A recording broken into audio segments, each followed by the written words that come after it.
All right. Go ahead. Tell your joke. Oh, well, okay. I wanted a more theatrical entrance than that, but sure. Well, I don't think the people listening are going to see me do cartwheels, so tell your joke. All right, so a guy walks into a bar and he orders a Corona and 2 Hurricanes. The bartender says, "Okay, that'll be 2020." Not my joke. I stole it. I saw it on Facebook. That's fine. But it's great. That's fine. The funny thing is, I feel like you could walk into that bar and you could order, 2 hurricanes, a pandemic, some murder hornets, all kinds of. It is still gonna Fire tornadoes. Fire tornadoes. It's still gonna equal 2020. Right?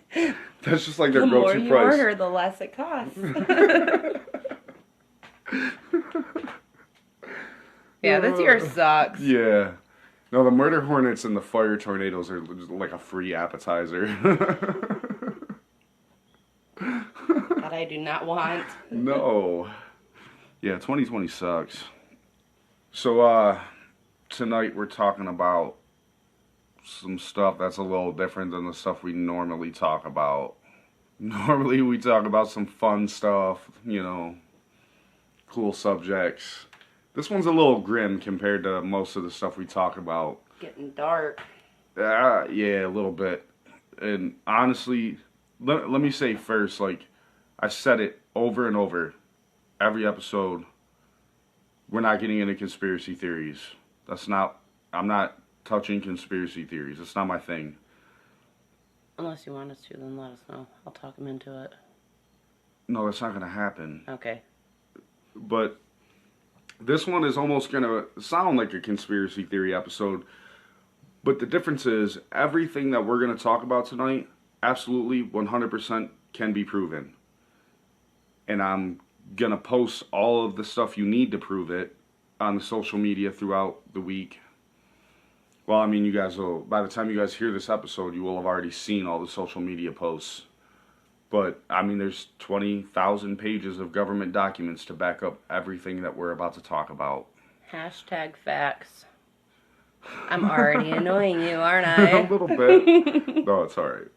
So tonight, actually, one more thing before we get started. You might hear a lot of background noise in this episode. And I apologize for that. It's just that I have more notes in front of me than Hillary Clinton has leaked incriminating emails. So. But he doesn't want to get into conspiracy theories. That's a lot. But tonight we're talking about MK Ultra, and honestly, MK Ultra is a huge subject. I mean, we're barely going to scratch the surface of it in the next hour and a half episode. And if you guys want to hear more, we'll go further. But it's a big subject. We could easily make 10 whole episodes out of this, honestly. I mean, it took me like 3 hours to take notes on this, and I got like 15 pages. I don't even know if we're going to get to all of this in the next hour and a half. I've got like 2 pages of notes from what I was looking up, and I was overwhelmed. Yeah, there's so much to it. It's insane. Okay, so MK Ultra. I'm gonna give you like a brief summary of MK Ultra. And by brief summary, I mean I hope you got an hour and a half to spare, because that'd just be the summary. Real quick though, I think it's worth noting that while you're listening to all of this, there's probably, if I had to guess, actually I can't even guess, I don't even know how much more that we don't know about this. Yeah, we're just scratching the surface right here. This is the thing, like, I've been researching MK Ultra for well over 10 years now.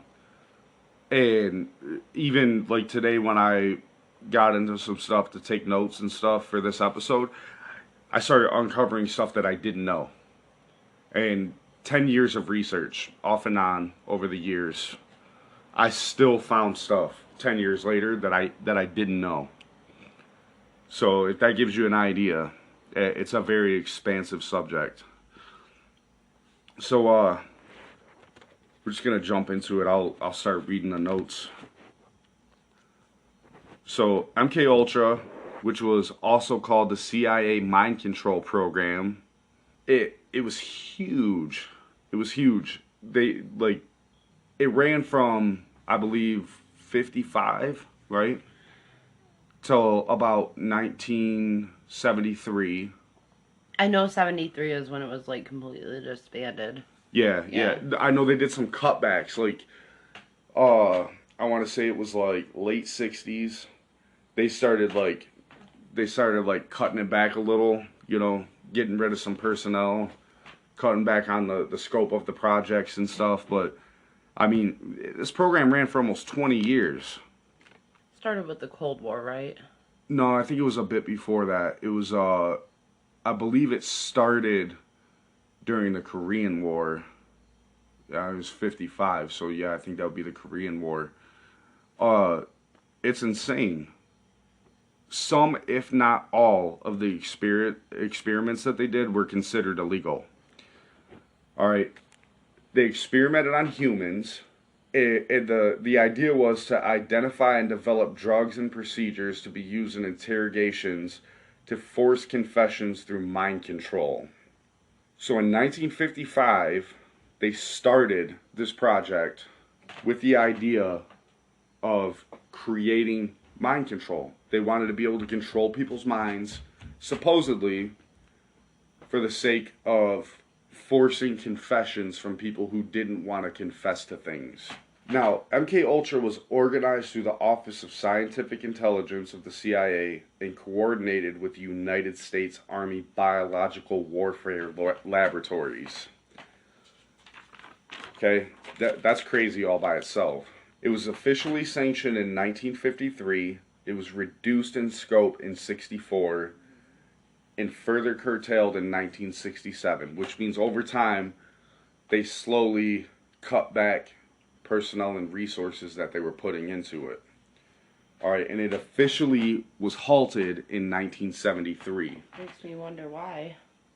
MK Ultra engaged in the use of U.S. and Canadian citizens as its unwitting test subjects, which means basically they experimented on people, and these people had no idea that they were a test subject, and they definitely did not consent to it.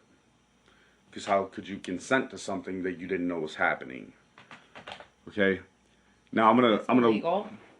Yeah, well, that's what I said. Like most of the tactics and techniques they use were considered later on to be illegal. Okay. I'm going to list some of the techniques they use right now. Okay, they use high doses of psychoactive substances. The main one being LSD, which I believe to have been created in a lab by the CIA through this project. I couldn't find all of the stuff that I had seen before because I wanted to post that stuff to prove it. And I couldn't find it tonight, but I will find it and I'll post it on the blog so that people can see LSD was literally created by the United States government for the sake of using it as a psychoactive substance to control people. I feel like if you really look into this shit, like that's kind of obvious too.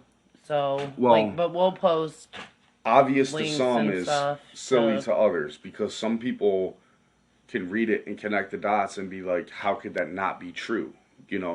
Some people, they need something more solid than that. They need actual evidence before they'll believe it. That's fair. Yeah. I mean, everybody's different. Everybody has a different way of thinking. Yeah, I'm trying to put this information out in a way that everybody can understand it and everybody can realize I'm telling them the truth right now.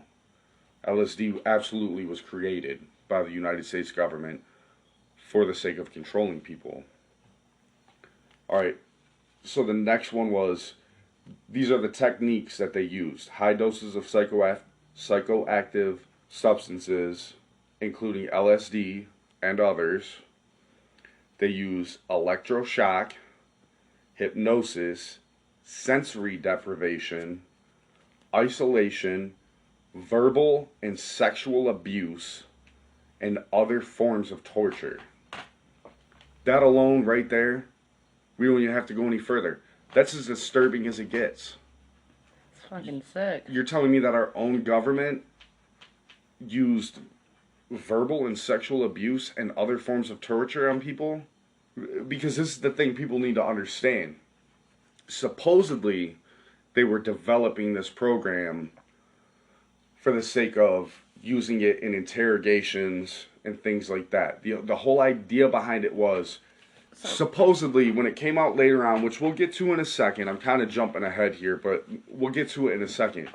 Basically, what happened was the CIA realized that we were during the Cold War. At this point, we were losing the arms race. We were losing the nuclear arms race. The Soviets were far ahead of us, and the Soviets, the Chinese, and the Koreans had all been employing brainwashing techniques and things like that for a long time on American POWs. Which, for those of you who don't know, which I'm sure is probably none of you, I think everybody's familiar with that term POW. It's a prisoner of war. So they had been using brainwashing techniques basically to extract information from American POWs so that they could use that information against the American military, right? So the whole idea was we're losing the arms race. All these people have been using these techniques for years. We need to develop our own brainwashing techniques to use against POWs that we have from all of these countries, right? It's kind of a bullshit excuse, though, to be completely honest with you. It's kind of dumb because you're talking about a man who's holding a rifle who enlisted in the army, most likely because he didn't have any other opportunities that were going to pay as well. I mean, this guy knows nothing. You're talking about a grunt in the army. You're trying to extract information from him? For what? What's he going to be able to tell you? The only thing he knows is what he's told to do, and 90% of the time he doesn't know why. He just does it because that's how the military trains people. Every military trains their people that way. You respect command, you're issued a command, you respect it, you do what you're told to do. You don't question anything, you just do it. What information could they possibly have been expecting to extract from a Korean soldier? He knows nothing, he does what he's told to do. The same way a grunt in the American army doesn't know a damn thing about what's going on. He just does what he's told to do. Okay, so jumping ahead though, this is where it starts to get a little weird.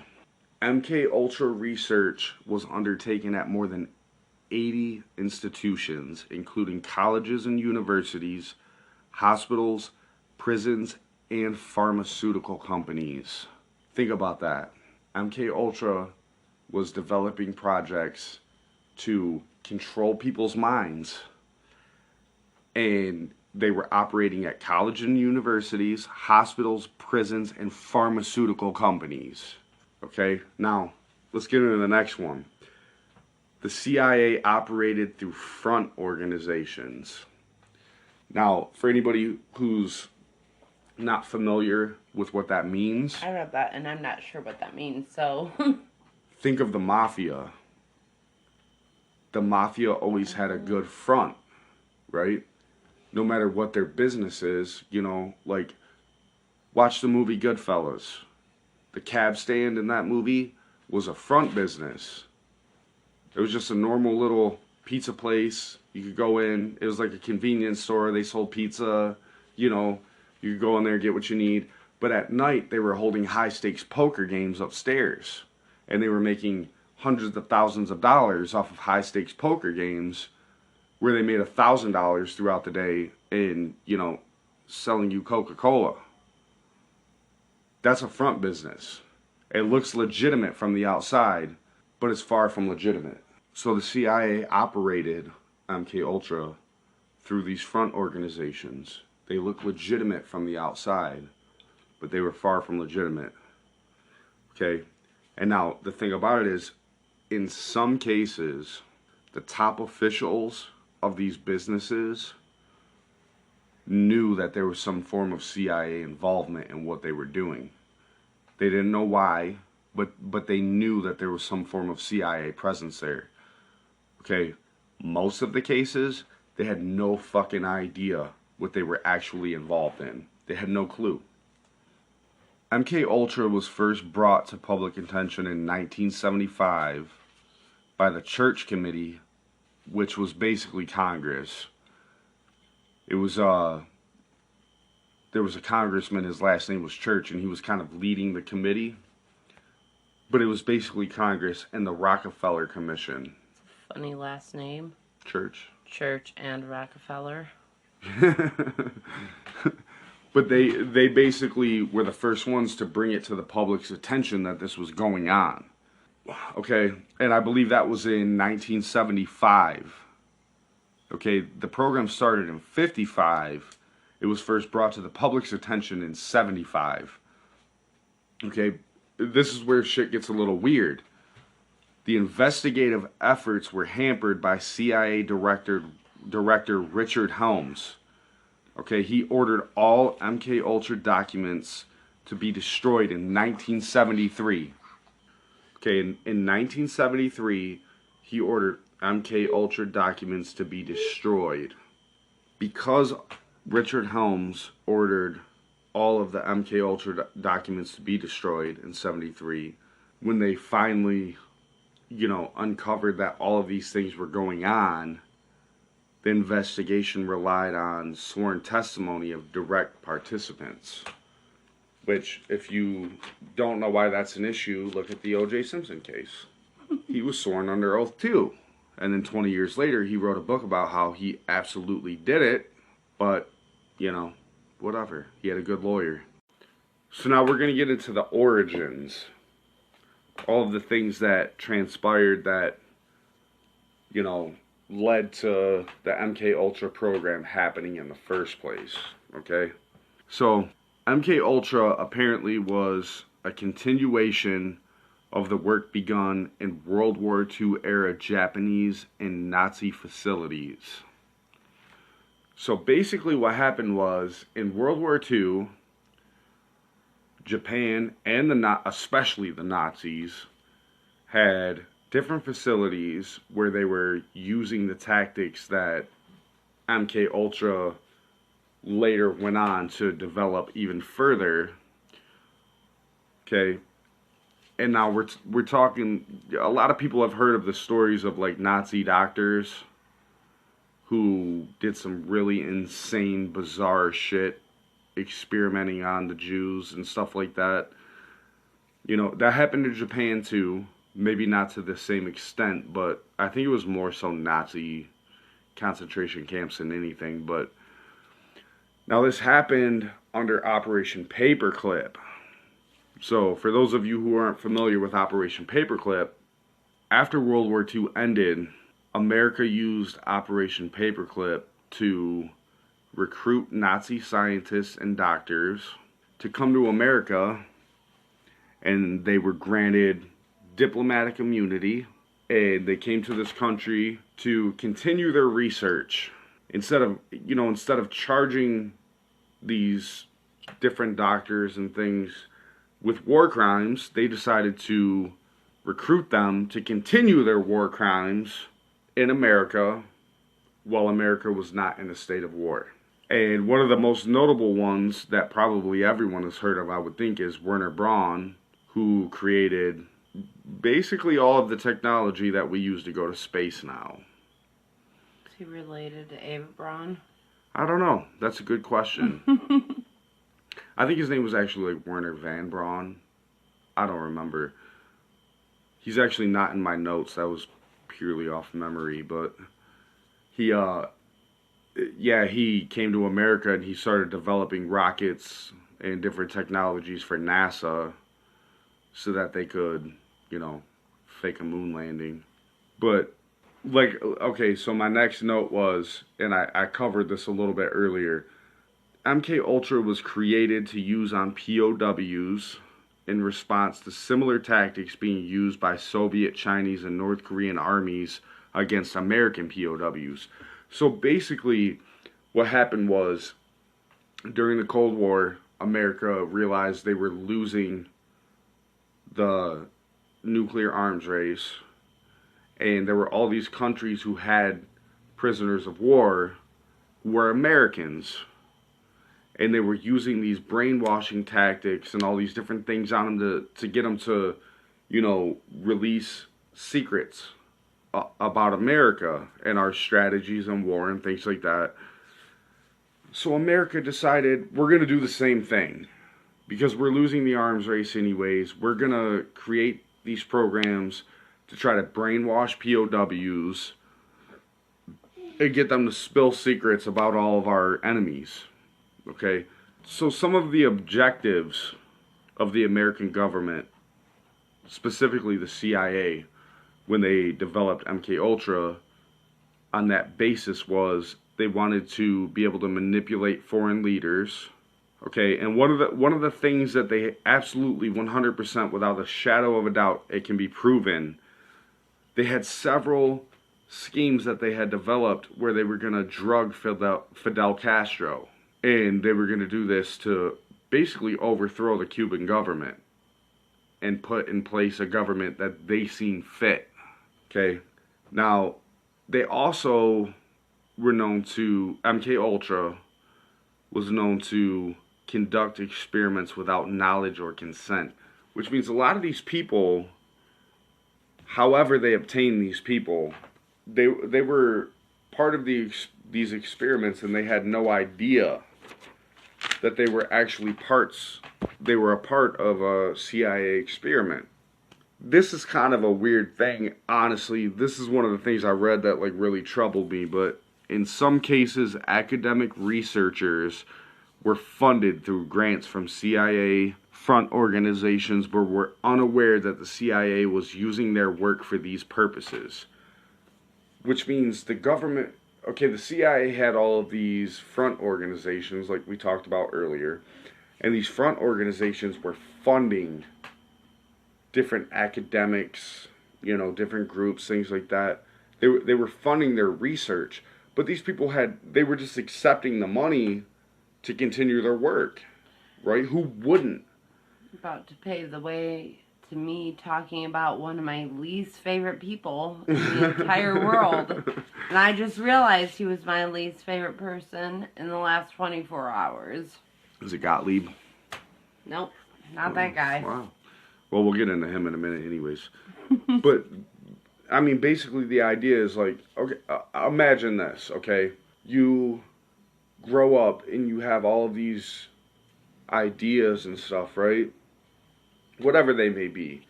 And then you get older and you finish high school, you go to college, and you're put in a position where you're like, oh my God, I could absolutely research these ideas and make them happen, and it'll be great for people, right? That's where these people were. They were doing this research to benefit man as a whole.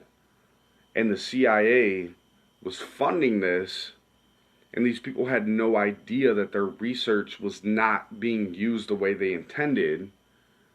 It was being used to control people through one form or another. Okay, so, I mean, it's kind of sad, isn't it? You almost feel bad for these people. They spend their whole life's work, they're academics, they're studying different things that can benefit man, they're studying the human brain, all these things, and the CIA comes along hey, here's $1 million, keep doing your research. And secretly the CIA is creating all these programs to use their research to control people, not to help them, to control them. It's kind of a sad thought. So my next point was one of fucked up all around. Yeah, it is. My next point is one of the things that was laid out in MK Ultra when it was founded was they were attempting to create a perfect truth drug. And the whole purpose of the truth drug was to get Cold War spies. America had a strong belief that there were Russian spies here in America trying to figure out what our government was capable of, what our military was doing, all these things. This truth drug was supposedly going to be administered to people that they believe to be Russian spies to get them to spill everything. Right? Because if you, yeah, I mean, think about it this way, you know, if there's some kind of Cold War, which basically a Cold War is a war that's not being fought with guns. It's an information war, basically. So imagine you're on one side of this. What could possibly tip things in your favor more than catching a spy from the other side and giving them a truth serum that makes them not only admit that they were, you know, involved in trying to catch you up in all these different things, but they're also going to give you secrets from the other side.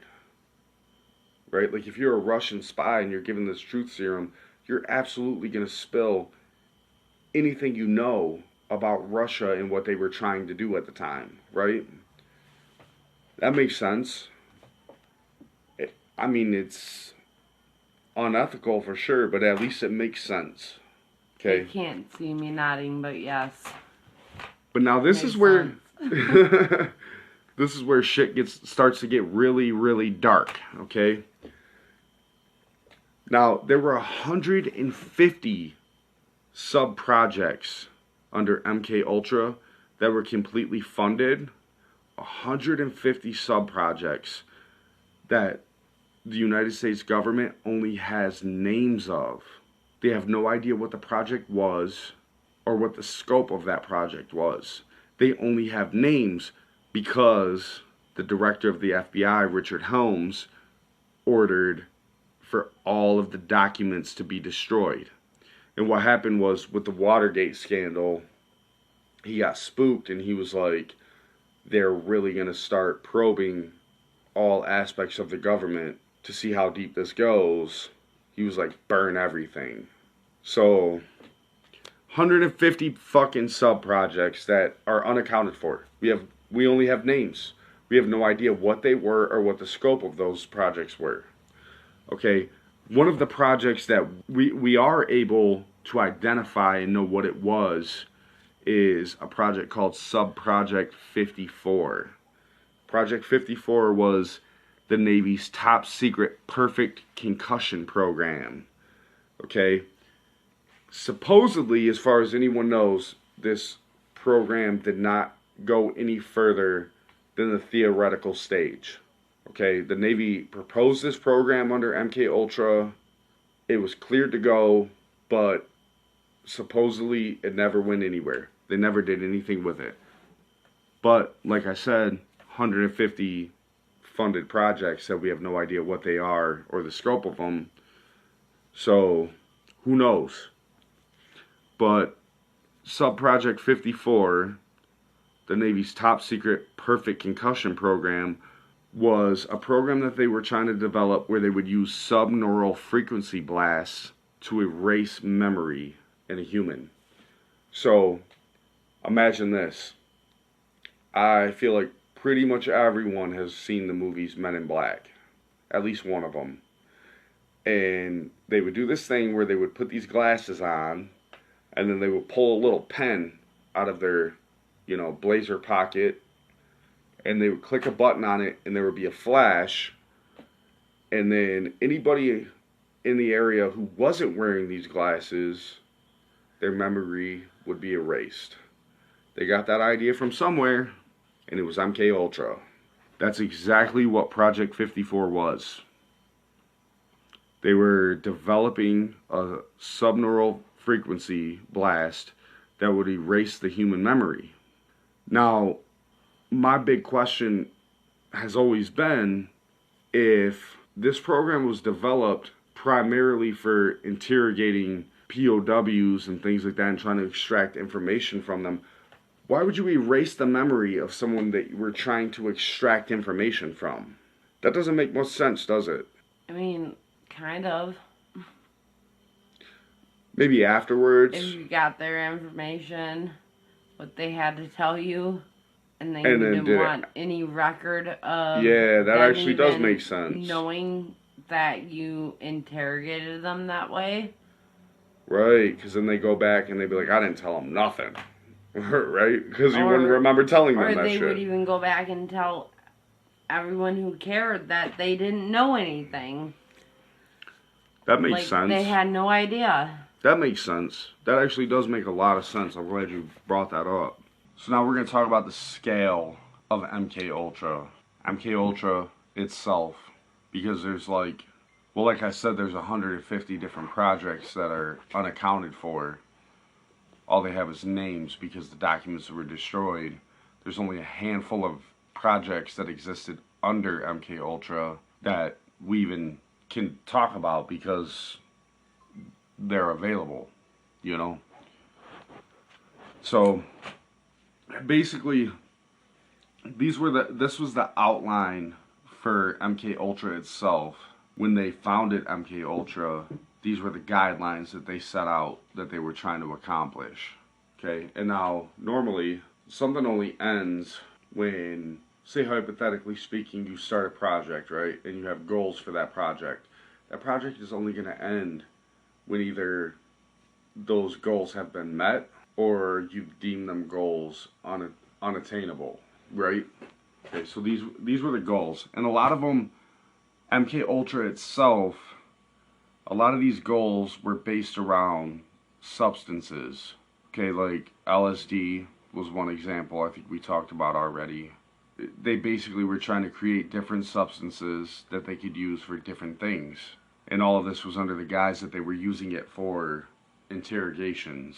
Which, I mean, you can decide for yourself because there's no way really to know. But I mean, that's how they sold it when MK Ultra was uncovered and it went to the Senate committee and there were all these trials and they were trying to indict people because a lot of the experiments were illegal. That's how they sold it to the Senate committee, was that they were doing all of this to try to control POWs from other countries to obtain knowledge from them. But I'm going to show you in a little bit that's not the full scope of it, because there's actually pretty good proof that they use this on the public at large. That some of the tactics that they used on certain people for certain things. A lot of it was to like discredit them and things like that. The problem is a lot of these documents, and I'm going to post the documents on the blog, but a lot of these documents still have redactions in it where they've blacked out names and things like that. But it shows, the government documents themselves show that they use this not just for POWs. They use this on the public for different things. Not just the experimentation, but the actual like use of these things. They used on the general public. And the names of the people that they used them on, usually, even in the declassified documents that we have access to now, they're redacted. So you still don't know who exactly they used them on, but it does show that they used them on the general public. Okay, so the scale of the project. These were objectives that they were trying to reach, okay? And all of the ones that I'm going to read off first are substances that they were trying to develop for one reason or another. Okay, they were trying to develop a substance to create a logical and impulsive behavior in people. And the whole point of this was they create a substance and they give it to you one way or another, and then you act very irrational in public. And then it discredits you. If you have information against the CIA and they give you this substance, you act illogical and impulsive in public, and then there's 100 different witnesses that stand up in court like, yeah, this guy's a fucking nut job. He's a nut. You know what I'm saying? And that was the whole goal of it, was to create a substance that would cause people to act that way, to discredit them in public. Okay? There was another substance they were trying to create that would increase mentation and perception, which means it would give you a heightened sense of perception, and mentally you'd be as sharp as you could be. Okay, now they never went into detail what that was for, because think about it this way. if the whole goal is to interrogate someone, and you know this person's going to try to feed you lies, you know, why would you want them to have a heightened sense of perception? Why would you want them to mentally be as sharp as they could be? That doesn't make sense. That doesn't make sense. There are other substances we're going to cover in a few minutes that make sense. If you're questioning someone and you want them to give you the whole truth, those substances make sense. But this one, a heightened mentation and perception, that doesn't make sense in questioning at all, right?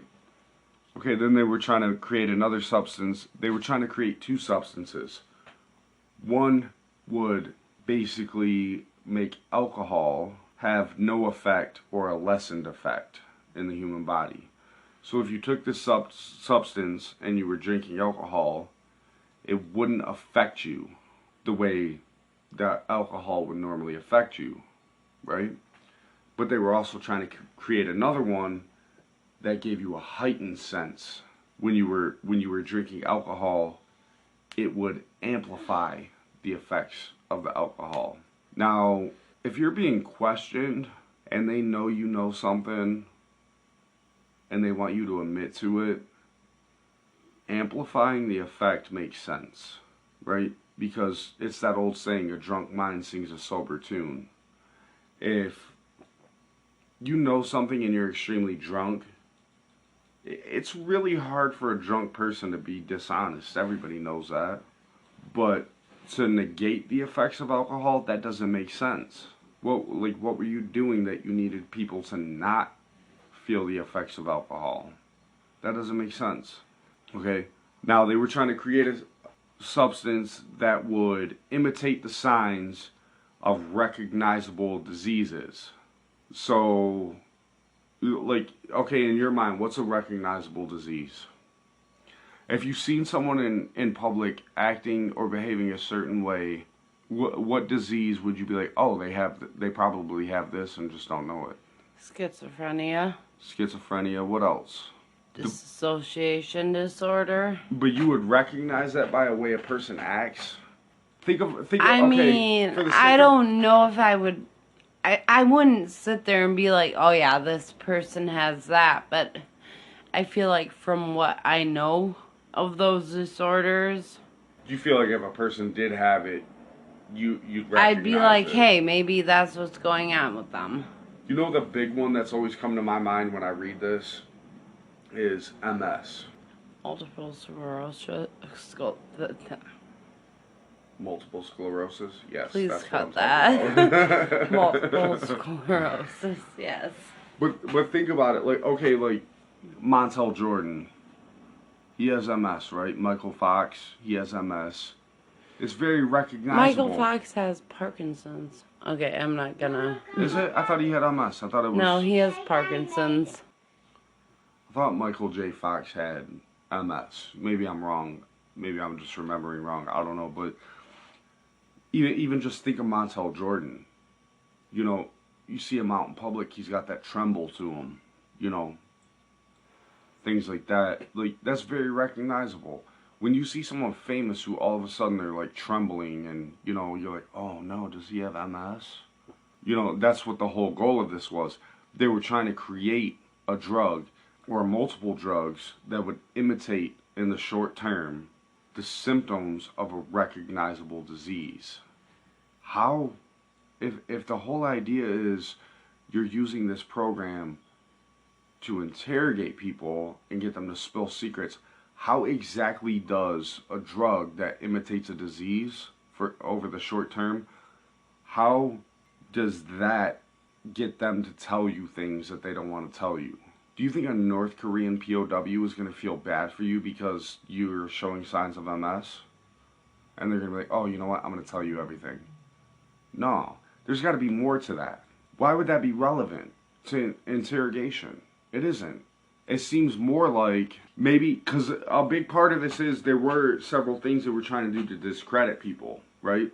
So maybe it was more of like, if this person is showing signs of a disease that people know to make them mentally unstable, they start talking crazy. It's just like, okay, they have a disease. Maybe. Or maybe the whole purpose was to deceive people altogether. Like, you know, I remember seeing a clip, and like I said, I'm not getting into conspiracy theories, but this is just what this made me think of. I remember seeing a clip of Hillary Clinton where she was acting really bizarre, but it was like the one and only time. And you could tell she wasn't acting, you know, like this was actually happening to her, but 6 months later, you see video clips of her, she's not behaving that way. So I don't know. Maybe it was that type of thing. Maybe it's like, you know, if we can make people seem like, you know, they have these weird things going on, we discredit them in the short term, but then, you know, that's really all people have is short-term memory, right? These days. So it's like you see somebody doing something and you just blow them off, like, oh, they're, you know, they got this shit going on, and then a year later you don't even remember that you ever thought that. So then after that it's just business as usual. I don't know. I don't know. But the next one is hypnosis. They were trying to develop a drug that would not only make hypnosis easier, but it would enhance the usefulness of it. So they would give you this drug, and you would go under hypnosis very easily, but also, or more so, once you were under hypnosis, whatever you programmed this person to do under hypnosis, it would have more of a lasting effect. It would be more potent, right? So if you put someone under hypnosis and then you told them to do all these crazy things, right? Like eventually, I feel like the way the human mind works is eventually you're going to kind of snap out of that hypnosis and you're going to realize you're kind of acting out of character. The things you're doing aren't you. It's not what you're about. If you remember it. Yeah. Why? Like they're trying to create this drug that not only makes it easier to put you under hypnosis, it makes the effects more lasting. It makes them more potent. So maybe if you take this drug and you go under hypnosis and then they tell you to do all these crazy things, like maybe you go 6 months acting out this whole different persona and you don't even know that you did all these things when you wake up and finally realize like all the things I'm doing are not me. You know what I'm saying? Who knows? That's the big problem, is a lot of the documents that laid all this stuff out and what they actually did were destroyed. We have 20,000 pages of government documents to go on, and it's like those 20,000 documents were missed when they destroyed everything. So it's like, how many documents were there really that you missed 20,000 pages and we're like, oh, no big deal. Like you're talking like millions of pages of documents that you could miss 20,000 and it's like, oh, whatever. They're not going to put it all together from that. That's insane, right? They were also trying to create a drug. It was basically like an anti-brainwashing drug. A drug that you could give a soldier who would later on become a POW in another country. And it would allow him to withstand privation, torture, and coercion. Right? Which means any type of thing that you would normally do to a person, as far as they knew back then, anything you could do to a person that would break them and make them speak, they basically in a way were immune to it. You know, there's no type of deprivation that you could put them through that would break them. There's no torture you could put them through that would break them. And it doesn't matter what you said, no matter how you try to coerce them, they're still not going to break. They're not going to tell you anything. Okay, that one in a way kind of makes sense. In a wartime scenario, in a real wartime scenario, where it's one country versus another, and we both got secrets, and we're fighting this huge war.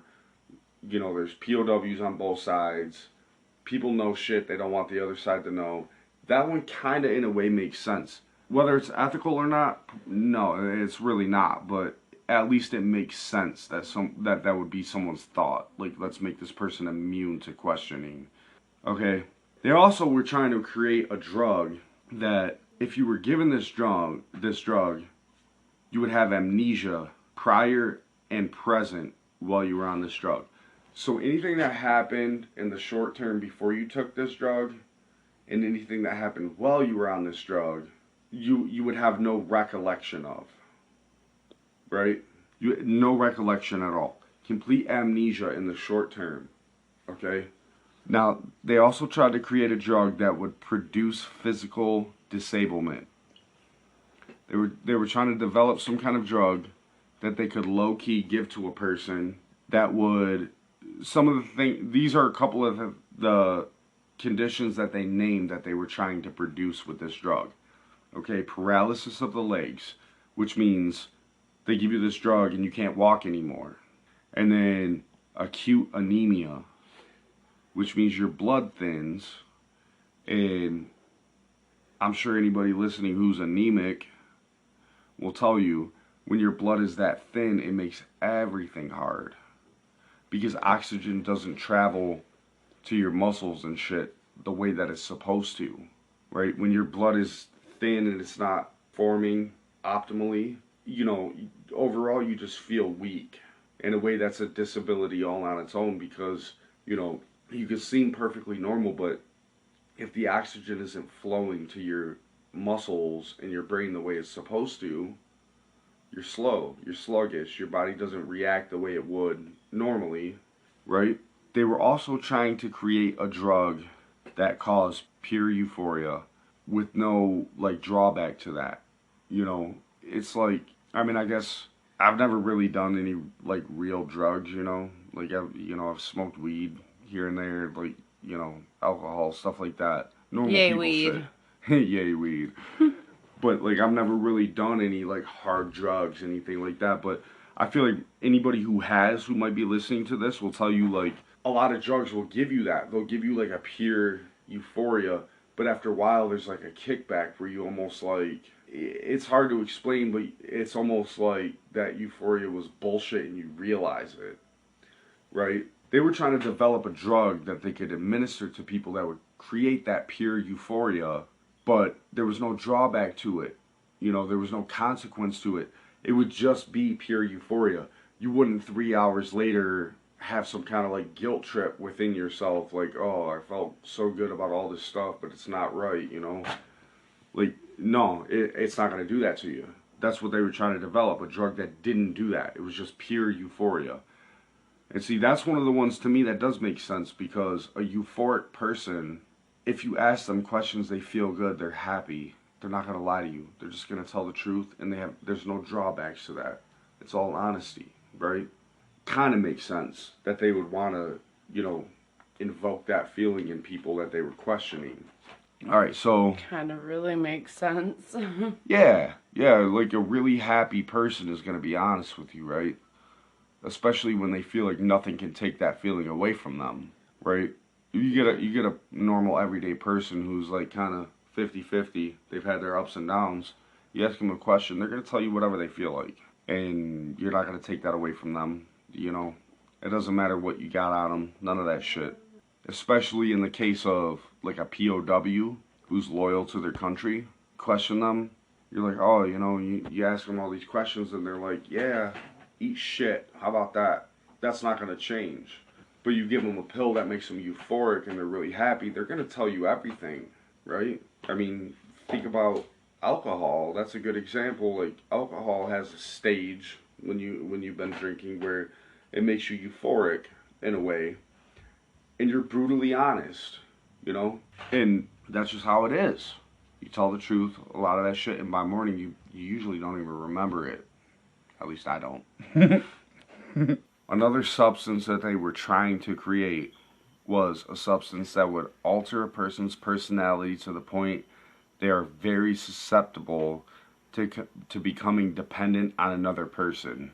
I don't understand how that ties into interrogating someone, right? Because you think that would happen over the long term, right? That's not something you just like give it to them and it's like the next day they're like, oh, I can't survive without you, some random person. That doesn't make sense to me. Now in the long term, if you were going to do that on a large scale, you know, that would make sense. Like if you were going to do that in another country, I don't know. That one doesn't make sense to me. You know, or if you were going to do it to your own people and then, you know, create like welfare programs and shit. But The next one is they were trying to create a substance that would cause mental confusion. This one makes sense to me from an interrogation standpoint. Mental confusion. Basically, they were trying to create a compound that they could give to someone that would confuse them to the point it would make it impossible for them to maintain a fabricated story. Right? Like if I gave this to you and you're telling me a story and you know the story's a lie, you would be so confused you wouldn't be able to maintain that lie. That makes sense. Like I said, ethical or not, probably not. But at least it makes sense. Okay, now this is another one I don't understand based on the way, in the Senate committees, the way that the Senate hearings, the way that they tried to sell it, it doesn't make sense.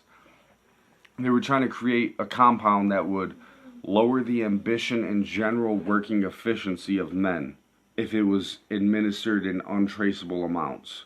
So basically they were trying to create a compound that one way or another they could give it to a lot of people all at once in untraceable amounts, and these men would have lowered ambition and their overall work ethic would decline. How does that help you in an interrogation?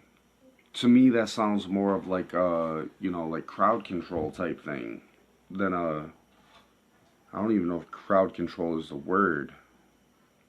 I mean, between that one and the, altering a person's personality to the point that they're susceptible to becoming dependent on another person, that almost sounds like they're trying to create another class of people. Not like they're trying to extract information from someone they're interrogating. That doesn't even make sense. Like maybe they're trying to create a lower class. Well, the next one is they were trying to create a substance or material that would cause weakness or distortion of the eyes or ears. But get this. This was the stipulation. Preferably without permanent damage. Preferably. Which, if you felt the need to put preferably without permanent damage in a sentence, it means you'll take it either way, but you prefer it if it, didn't destroy people's lives. But if it does, we'll take it. It's disgusting. The next objective they had was a knockout pill. They described it initially as a knockout pill, but their goal was to be able to administer it through food, drinks, cigarettes, or as an aerosol. Which means really it wasn't a pill, it was something that they could administer any way that was convenient to knock people out, make them unconscious, so that they could do whatever it was that their goal was to accomplish. And the whole point of it was maximum amnesia, which means you take this drug in one way or another, however, and when everything's said and done, you don't remember a fucking thing. You don't remember a fucking thing. What's scary about this is the aerosol part, because, tear gas is an aerosol, CS gas is an aerosol. Lysol's an aerosol. You laugh, but it's not funny. I'm just saying, like, most weapons, lethal or non-lethal, that are used as an aerosol are used for crowds.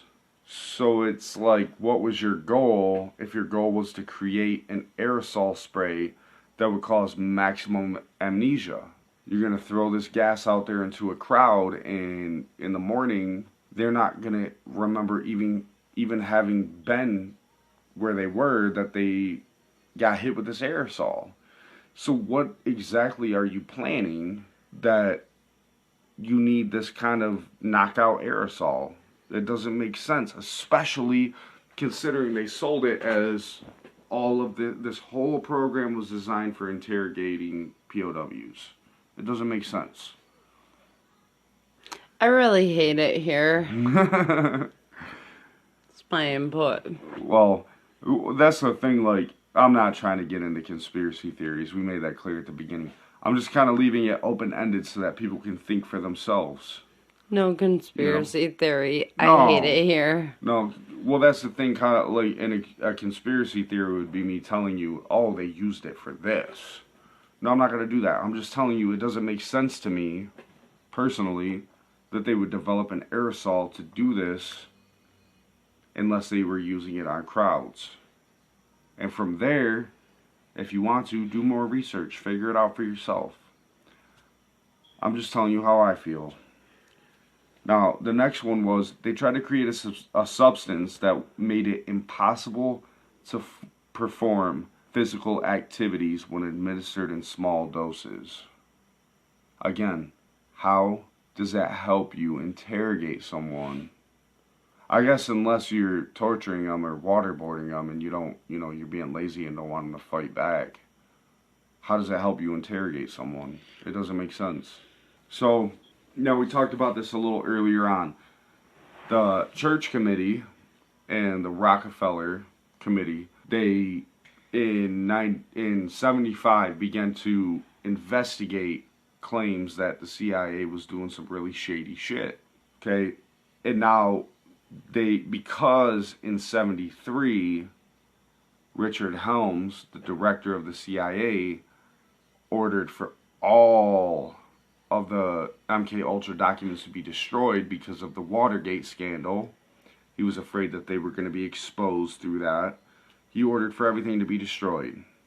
So in 75, these committees catch wind that, all this shady shit's going on, and they begin investigating. And all they have to go on is testimony, sworn testimony, from people who are directly involved in MK Ultra, which, I mean, that's, you take people who are directly involved in this type of shit and they take a sworn oath to tell the truth, and then you actually expect them to tell the truth, you're the biggest idiot in the room. Plain and simple. I don't get half of this, but I know you can have these people who have direct links to this shit into Nazi Germany, so yeah, Project Paperclip, yeah. Take that as you will. A lot of the people who performed a lot of these experiments and stuff, they came over from Germany after World War II as part of Project Paperclip. They were recruited, literally recruited. Yeah. The government opened a whole project to recruiting Nazi doctors and, anybody. Like I said, Werner von Braun, he developed the first fucking rocket for the U.S. that went to space. He was a Nazi doctor. Not a doctor, I'm sorry. He developed weapons for Hitler. His sole purpose in Germany was to develop long-range weapons for Hitler. And then he comes over here and he's all of a sudden he's like the head scientist at NASA. That's what Project Paperclip was. So, I got notes on that. Yeah, we're going to get to that in a minute. Yeah, because I looked over your notes. You got some pretty interesting stuff there. I'm actually kind of excited to get into that. But the church committee found that, and this is what I'm about to read is a direct quote from the official court documents, okay? Drugs were used primarily as an aid to interrogations, but MK Ultra and MK Delta materials were also used for harassment, discrediting, and disabling purposes. Which means... Sounds relevant in 2020. It kind of does, doesn't it? That's the thing that people need to understand. These were not just programs where they were studying shit. They were developing different substances and technologies and techniques, and they were employing them in the real world. And that's evidenced by what the church committee said. Drugs were used primarily as an aid to interrogations, but MK Ultra and MK Delta materials were also used for harassment, discrediting, and disabling purposes. Which means they were going out and they were using these techniques on people for different reasons. To discredit them, so that they couldn't speak up against things that they were trying to speak up against, disabling them entirely, which that's kind of a broad term because, I mean, by most people's standards, I would think disabling someone could very well mean that they assassinated someone. You know, like, that's kind of a reach, I know, but, I mean, disabling purposes, that's a broad term. There's no better way to disable someone from telling the truth than to remove them from the picture altogether. That can mean a lot of things. The church committee was, like, on them, like, trying to uncover everything that went on and stuff. And, I mean, I think even they would say, if they were here today to say it, right here, right now on this podcast, they tell you disabling could mean a lot of things. Now, Megan's got notes that she took on a couple of the projects that fell under MK Ultra that she's gonna basically summarize. And then, if this is something that interests the people that are listening, if you guys want us to cover more on this, we absolutely will. But, so your first one is Project Bluebird, right? Well, okay, so here's the thing. I Googled it, I YouTubed it, I did everything to try to find information on it. Project Bluebird practically doesn't exist. Yeah. Well, that's a big part of that is because Richard Helms ordered for all those documents to be destroyed. Very few of them exist. If you Google Project Bluebird, the first thing you get is Project Artichoke. Which were relative. Yeah, I mean, they were... Yeah. Those two projects kind of went hand in hand. But you can't find much of anything on Project Bluebird, so take that as you will. Yeah. So what do you got on Project Bluebird? To be honest with you, not a lot more than what you already covered. Well, go ahead. No, because I kind of skimmed your notes between segments, and you do have a bit more than I had. Well, what I had was Project Bluebird evolved into Project Artichoke, and then that evolved into MK Ultra. Is that how it went? Because I was under the impression that MK Ultra was started, and then Bluebird was a project under MK Ultra, which evolved into Artichoke. Go ahead, just read what you got, because I read what you got, and it's good. Read that. Alright, well, we'll start with Project Bluebird. It was a series of unethical experiments, which... All of them were. Yeah. They were unethical. Yeah, most of them were illegal, but at the least, they were all unethical. They were meant to create amnesia, new identities. New identities. No. Go ahead. New identities. We're not going to pause it every time you drunkenly stutter a word. Fuck you. It was a series of unethical experiments meant to create amnesia, new identities, hypnotic access codes, and new memories in the minds of subjects. So, and you, in parentheses, you put Manchurian candidates. These subjects were considered Manchurian candidates. Most people don't know what you just said because you're drunk. But that's okay. That's part of the show. They get it. So, I'm drunk too. I just don't show it like you do because I'm Irish as fuck. But I can't talk right when I'm sober. Just so everyone knows. So basically, what she's trying to say is that they had basically programmed people. It was experiments that they created a level of amnesia in people. And then once that amnesia was created, they established new identities within these people's brains. Okay, and then they programmed hypnotic access codes where, I don't know if anybody listening is a fan of Family Guy, but there's an episode with Bill Murray in it where Chris, was it Chris? No, it was Brian and Stewie go to Russia with Bill Murray and I believe it was Dan Aykroyd. It's just this whole crazy thing, but at the end of the episode, The phone rings and Meg picks it up and Start speaking Russian. yeah, they speak this like Russian, this long Russian phrase to her, and she hangs up the phone and she's a completely different person, and she's just like all of a sudden a trained killer. That's basically what a Manchurian candidate is. It's someone that they've programmed to do things that they normally wouldn't do. They were programming these people to be Manchurian candidates. So if you jump into the actual government documents, they use a lot of different techniques to do this. We covered some of them, but not really in depth. But a lot of this eventually fell under what they called Project Monarch.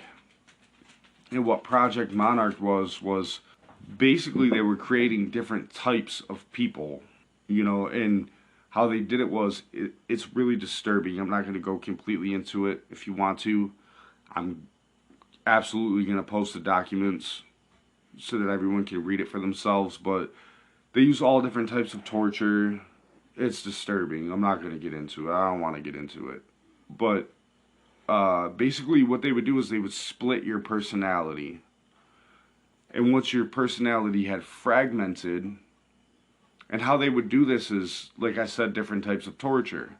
And basically the theory is when your body has been subjected to a certain level of pain and anguish, your personality splits to get away from the pain, right? It's almost like your brain subconsciously creates an alter ego that doesn't feel the pain that you're going through. And then what would happen is the people doing this, they would grab onto that personality and they would train it to be a completely different person. Which, like I said, if you guys want to hear more of this, maybe we'll get into that in another episode. We'll talk more in depth about Project Monarch, but that's basically what she's saying.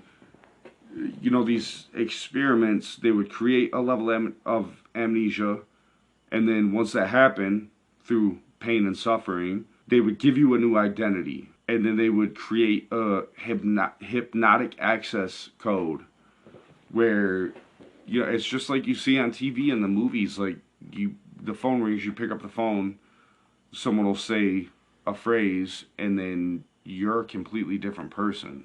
And they would even go as far as to encode new memories in the minds of these people so that the new identity would seem genuine. Like this alternate ego that you have that you don't even know you have. Once you're that person, you would have all of these memories of your childhood and all of these things, and they're not real. They're encoded in you to make it seem real. This is a point we covered already, but it's very relevant to this particular project, Project Bluebird. It involves Project Paperclip. So, Project Artichoke. Project Artichoke. The beginning of it. At the beginning of it. It involved the importation of Nazi doctors to the U.S. through other secret programs. Yeah, Paperclip. That's what we were just saying. Yeah. Well, yeah. That was Artichoke or Bluebird? Artichoke. Artichoke. So, it was basically a war between Britain, France, and the U.S., from what I can find. Wow. So, like, after World War II, there were, like, all these, like, first world, like, countries who were, like, the powers of the world. They're all competing to see who could... They were recruiting the fucking fucked up Nazi doctors. Yeah. Jesus Christ, dude. Well, America wins. We got all the fucked up Nazi doctors. Doesn't seem like a win to me, but... Well, I mean, you're not the government either, so it doesn't matter what you think. It was when to get to the government. Alright, so Project Artichoke. That's what I'm confused on. So, did Project Bluebird become Project Artichoke as it progressed, or were they two separate things? I've never been able to find anything that really, like, they seem to tie into each other pretty closely, but I've never been able to find anything to distinguish, were they completely separate programs, or did they one progress into the other? From my interpretation, Oh boy. Project Bluebird. Fuck you. For the record, fuck you. Yeah, we got it. All twice. From my interpretation of it, Project Bluebird became Project Artichoke, and those two things became MK Ultra. Okay, so these were like precursors to MK Ultra. Yeah, they were So, little side Bluebird- jobs, if you will. Side jobs. Mm-hmm. This ain't Grand Theft Auto 5. So Bluebird Is it not? Bluebird became Artichoke, and Artichoke basically was the precursor to the MK Ultra program that was basically like an umbrella program for like hundreds of other fucked up things to happen. Yeah, hundreds All or right. thousands. Who knows? Who knows? I mean, the few that we have are fucked up. I can't even imagine the ones that they made sure to get rid of first. I can't even imagine how fucked up those were. I mean, I can tell you what I researched and what the definition. Yeah, you said it right. As a definition, not definition. These subjects were mental health institution victims. I'm gonna call them victims. I don't even Well, care. in a way they were. Well, that's the thing. Like, you think of somebody who's got a mental condition. Like, that's already bad enough. That sucks. They end up in an asylum. I think it's important that people realize that at this particular time, a lot of the bigger institutions for people who had mental conditions and stuff, they had fallen under control of the MK Ultra program. And that wasn't just limited to the US. Like, we're going to talk about that in a minute. There was a Canadian doctor, who was experimenting on not only, people from the US, but he was also bringing in Canadian victims. Yeah, absolutely victims. He was a Canadian doctor, but he was Scottish born. So Scottish born. take that as you will. But yeah, I mean, he was bringing in U.S. and Canadian-born citizens and experimenting on them. Go ahead. What was the next point? Oh, this is kind of a weird one. It's kind of off subject, but this was actually we've actually read a lot about this, and we've seen some documentary footage of this. One of the first projects under MK Ultra, they were testing the effects of sarin gas. Okay, now the thing about this is, I don't know if you know about sarin gas or what it's capable of, but sarin gas in a lethal dosage will literally cause every muscle in your body to contract simultaneously and so hard that you literally will fracture your own neck and spine. You basically, I forget what the word is, but you'll basically decapitate yourself without actually losing your head. I mean, really, from a person who doesn't know shit about shit, it sounds like you're literally implode on yourself. Yeah, I mean, not in the traditional sense, but basically, yeah. It's nasty shit. And what the government was doing, not the government, I'm sorry, the CIA. What the CIA was doing was they were recruiting soldiers, military soldiers. They were recruiting them. They were basically agreeing. They were volunteering. That's a better way to put it. They volunteered to do this study, not knowing what the study was, because why would you not have faith in your own government, right? Why would you not have faith in the military that you fight for? So they were volunteering for this study, and the case that I seen personally, there were like 5 or 6 people who volunteered for this study, and they were given a micro dose. They basically walked into a room, all of them. They were sat down at a table, and the person running the study put a cloth over every person's forearm. And then they would drop a couple of drops. I think it was like 20 drops total of sarin gas on the cloth. Oh yeah, we're Now, talking about the sarin right now. yeah, but now the thing is, the military personnel who were, doing this study, they didn't know that what was being dropped on their arm was sarin gas. They had no idea. So the cloth is put on them. They put like 20 drops of sarin gas on them. And, 20, 30 minutes later, the sarin gas is taking hold of them. All of their nerves in their body are firing. They're all in a state of panic, but not showing it because they're trained not to. And finally, after 20, 30 minutes, they're like, okay, you can go. And they all rip the damn cloth off and they get out of the room. Well, now, the thing is, according to the MK Ultra documents, they were trying to figure out exactly, precisely, what the lethal dosage of sarin gas is. So the study I read, I feel like they're the lucky ones who didn't get the lethal dosage, right? Because how could you possibly know what the lethal dosage is until you've given the exact same amount to all 6 or 8 people in the room and they all drop dead? Then you know exactly what the lethal dosage is, which was the whole goal of the study, right? I mean, I don't know. Maybe I'm just talking shit. Maybe that's all there was. Maybe they did the one and, it made everybody uncomfortable. These guys were talking about how every nerve ending in their body was firing. They were so uncomfortable. It was the worst thing they had ever been through. Maybe that was it. Maybe that was enough.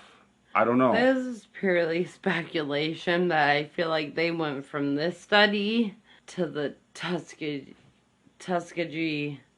syphilis study. Yeah. Yeah, we'll get into that in a second. But I mean, who knows? I mean, that does say a lot, though. I mean, for all of you who think that, because people wear a suit and a tie, they won't lie to you. I mean, you might want to rethink that shit.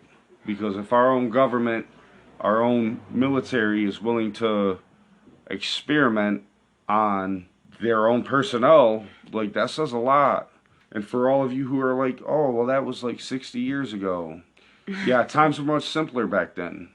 Things were a lot easier. We didn't deal with the things we deal with today. That long ago, so no, 60 years is not a long time. I mean, things are crazy now. If you think 60 years ago shit got crazy and they just did this to do it and then that was the end of it, I don't know, man. Shit's a lot crazier now than it was back then. There's a lot more reason to do some crazy shit today than there was 60 years ago. I'll tell you that. But what was your next one? Oh, you were gonna get into the doctor, right?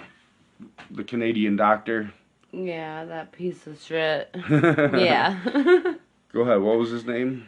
Dr. Donald Cameron. Donald Cameron. Yep. He was he was technically a Canadian psychiatrist, but he was Scottish born. Scottish born. He was a Canadian psychiatrist. Yeah. So was he, do you know, like off the top of your head, was he born and raised in Canada? No, he was born and raised in Scotland. Okay, so he was a Canadian immigrant, basically. He immigrated to Canada. Okay. I feel like that's important to note, Yeah, it is. I mean, it makes a lot more sense. But it isn't. It's like... No, it is important because I feel like, somebody whose family has been in America since the beginning, they're through and through an American, right? And they're absolutely about the American people, in theory, right? But now, somebody who's only been in America for 2 generations, they're a lot more likely, I would feel like, to be like, fuck America. I'm gonna do what I want. I don't care who I hurt, I don't know. Maybe I'm wrong. I'm pretty sure I don't know. This guy was literally just about money because he made $69,000 off of... He was a Canadian doctor, but he made $69,000 off of the CIA in America, even though he was Canadian. So basically, the Out of CIA. 7 years. So over 7 years, the CIA paid him $69,000 on Yeah. top of his normal salary because he worked in like a psych ward, right? Yeah. Yeah, so like he already got paid pretty well to do what he was doing, and the CIA paid him another 69,000 on top of that over 7 years. And just to put this in perspective, you can get on Google and punch this in if you want, but I mean that's a big difference in money from the 60s and today. 1957 to 1964. Yeah, dude, in like the early 60s, you could buy a farm with a bunch of land for like $1,500, $2,000. Motherfucker's got a lot of fucking lawsuits coming at him in that time period. But yeah, I mean, just to put it into perspective, think about that. Like in the early 60s, you could buy a farm and a bunch of land for like $2,000 or less. You know, by today's standards, that same amount of land is going to cost you like $500,000 or more. So think about that. $69,000 over 7 years. It doesn't sound like a lot of money because the middle class in America, they make $70,000 a year or more, right? But in the 60s, the middle class in America made like $1,500 a year or more. I don't even know the numbers, and I don't care. That's not an exact. That's not an exact No, number. I know. I know. Off the top of my head, knowing how money works, you know, that's my best guess. I mean, I know for a fact in the early 60s you could buy houses for 1,500, Yeah. 2,000, you know, the fancier, nicer areas, the 5,000-6,000 for a house. Yeah. I don't care, I don't care, but I really don't fucking care because, like, his entire purpose was to exploit people who he considered to be mentally ill. Yeah, well, that's why I'm stressing the point. He absolutely was one of those people who was willing to run people over any way necessary. Yeah, for his to own make personal money. gain. Yeah. He didn't care. Yeah, I don't think it was all money though. You know, like some people have strange fixations. Look at Jeffrey Dahmer. They have strange fixations and they'll do anything necessary to fulfill their own needs. Monetary or not, it doesn't matter. That's absolutely the kind of person this guy was, in my opinion. Money was a driving factor, but more so I think he just had strange fixations and he wanted to do these things. Someone offered him the right amount of money and probably diplomatic immunity to do it, so he absolutely was like, fuck yeah, let's do it. His prime targets were people who had anxiety disorders. Oh boy. And postpartum depression. That's disgusting, dude. Yeah, this guy was fucked up. We're actually going to post a documentary about him at some point. It'll probably be out before this episode is, so. Can we cover the fact that he used that thing that I can't pronounce? What thing? Oh, are you talking about the blow darts? Yeah. Yeah, so this guy he would use this like blow dart gun on his patients from time to time. And so the plant, okay, this is a thing in like Central and South America. They would back in the day they would use this, they might still, I'm not sure, but definitely back in the day they would use this blow gun where there was a certain plant that they would use. I can't remember the name of it, but we're definitely going to post it. Or whatever. What is it? Carry on. I don't know how to pronounce it. But they would use this plant where they would basically dip the darts for the blowgun in the oils of this plant. And it was a poison. And basically what would happen is you got hit with this dart and the poison would move through your body like anything does when it enters your blood system. And it would trigger basically the nicotine receptors in your brain. Just like when you smoke a cigarette, but on a much larger scale. and it would cause paralysis of the diaphragm, which would cause you to basically stop breathing. The muscles in your diaphragm would stop working and you'd stop breathing. And if you don't breathe, you die. That's how it works. He would literally use this on patients. I don't know the extent of how or when he would use it, but it was a proven fact that he absolutely would use these blow darts on people. He literally had a blowgun, and he would shoot these darts at people. That's pretty demented by itself. That should give you an idea of the kind of person that you're dealing with when he would, use a blow dart gun on someone and poison them while they're strapped to a table and completely subdued and have no chance of defense. Go ahead. Can Yeah, no, go ahead. So, the things that he would do would leave patients in drug-induced comas for weeks or months at a time. Jesus. The longest amount of time that they have on record was 3 months. 3 months.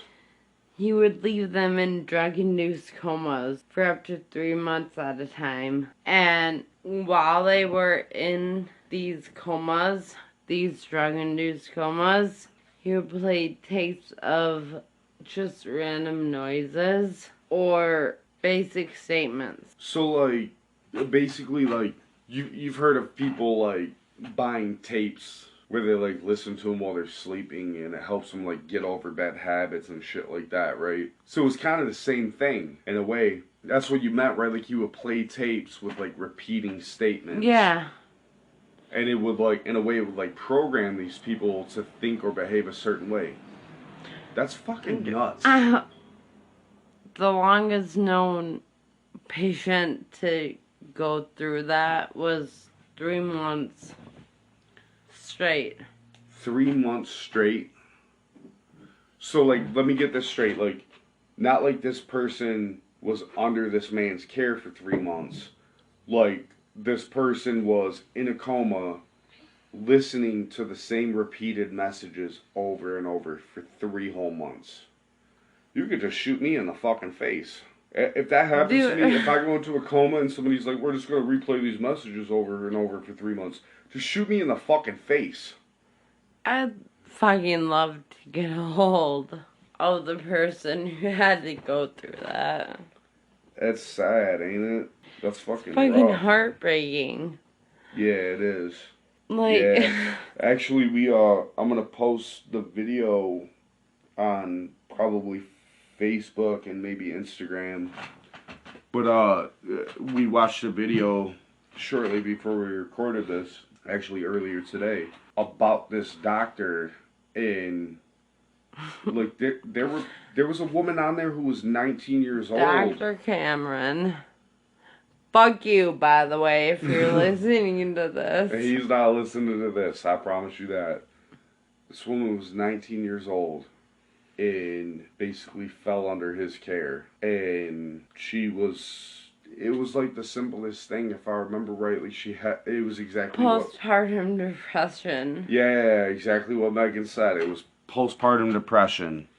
And she fell under his care. She ended up in an asylum that he was the head of, and she died at 65 or something like that, somewhere around there, still under his care, and basically a vegetable from the shit that he had done to her.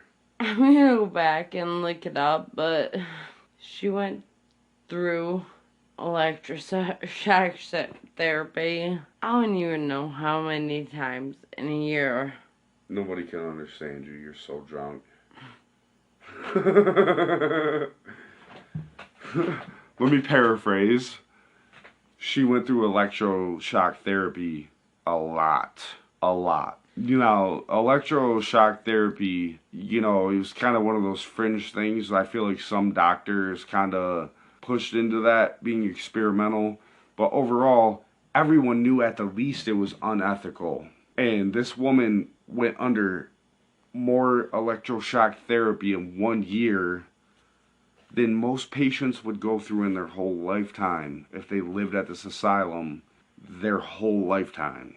That's what blows my mind is like, and like I said, I'm gonna post this on the Facebook page and probably the blog so that people can see it. But it's not even really a documentary. It's basically just pieced together news coverage of what happened. And a lot of these people are Canadian, and it's basically Canadian news coverage of what happened. It's all pieced together, but like my favorite part of it all.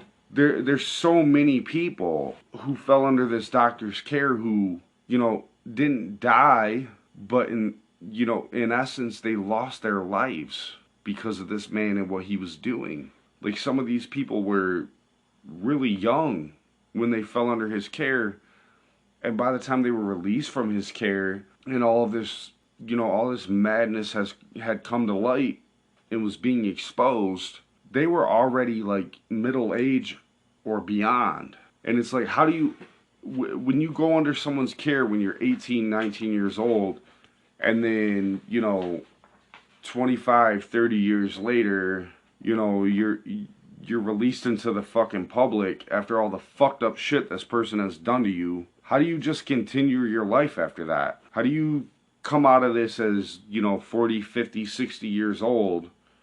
This is all you've ever known, and then you just have a normal life. You don't. Like, these people may not have died because of the things that he did. Some of them I'm sure did, but a lot of them didn't.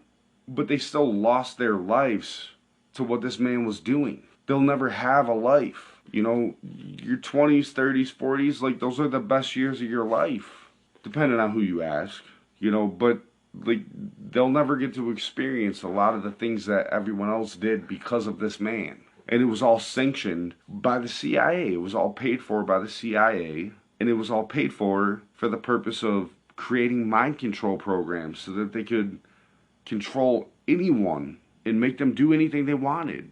There was literally a case that I read where the CIA had 6 dogs.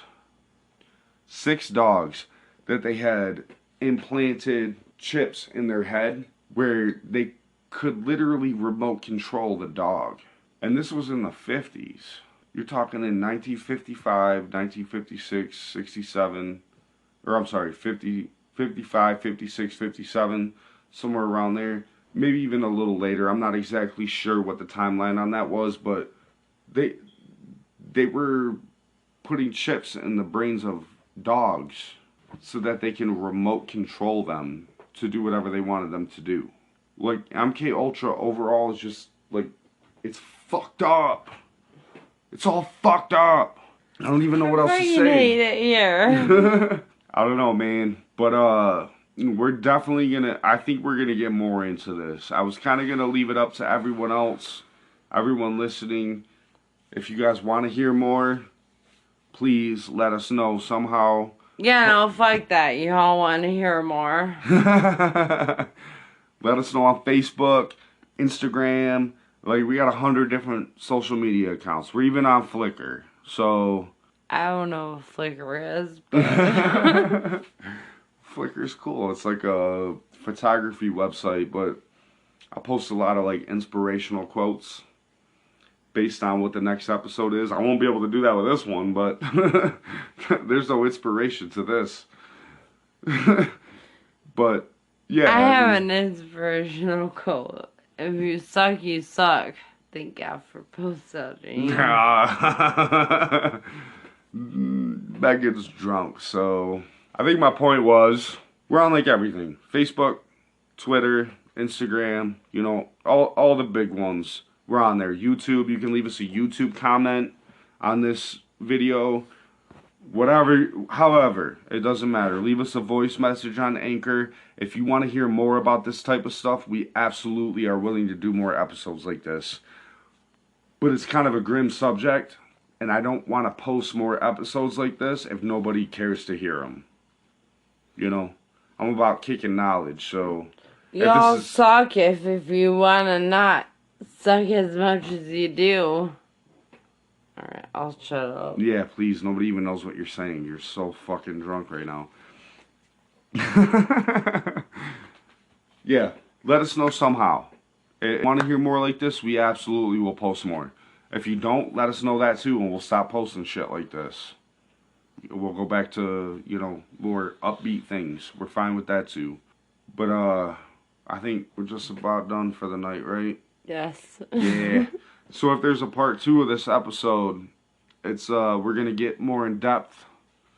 We're gonna talk about some of the stuff we didn't, like how America had concentration camps overseas where the MK Ultra program was capturing people in these concentration camps from other countries.